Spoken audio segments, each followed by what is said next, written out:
Heavy শক্তি, heavy শক্তি। একদম একদম এক খুলে গেছে।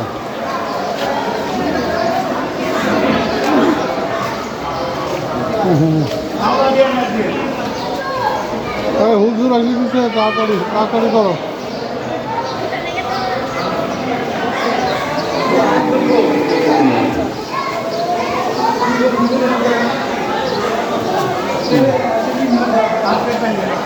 আমাদের বাবা হুজুরটা শুরু করছে।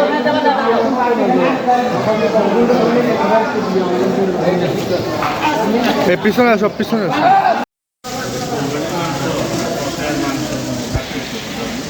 সবগুলো রেডি আছে, গোসল টোসল করানো হয়ে গেছে।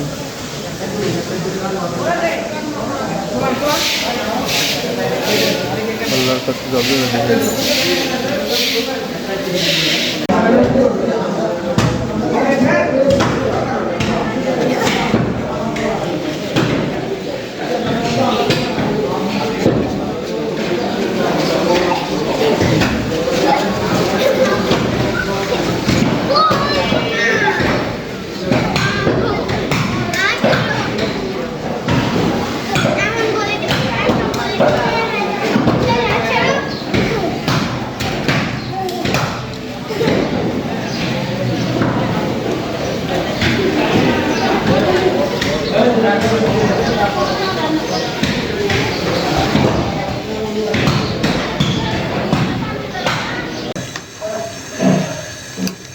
এখন কি আমরা বিকালে নাস্তা খাচ্ছি? কুরবানির মাংস, কুরবানির মাংস এখন নাস্তা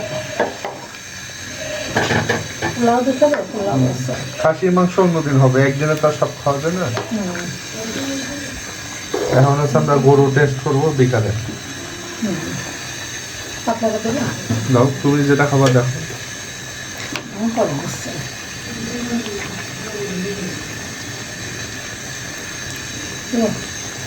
না নিজে। আসসালামু আলাইকুম, সকলকে ঈদ মোবারক, ঈদ মোবারক, ঈদ মোবারক। তো আজকে আমাদের পবিত্র ঈদ, ঈদুল আজহা। আজকের দিনে আমরা পশু কুরবানি দিয়ে থাকি আল্লাহর জন্য। তো আল্লাহ যেন সেগুলো কবুল করেন, ইনশাল্লাহ, আমিন। তো আজকে একই দিকে আমাদের ঈদের দিন, খুশির দিন, আর অন্যদিকে হচ্ছে আমাদের একটু দুঃখ লাগে যে আমরা যে পশুগুলা কেনা হয়, গরু, খাসি, তো সেগুলো আমাদেরকে আজকে কুরবানি দিতে হবে আল্লাহর জন্য। তো একটু মায়া হয়ে যায় ওদের প্রতি একটু। তো এই মায়া সাইডে রেখে আল্লাহর জন্য ইনশাল্লাহ কুরবানি দেওয়া হবে। তো আমাদের দিন আজকে কেমন যাচ্ছে, কিভাবে আজকে আমরা ঈদের দিন পার করছি, আপনাদের মাঝে শেয়ার করছি। সকলে ঈদ ভালো কাটো, ভালো থাকবেন আপনারা।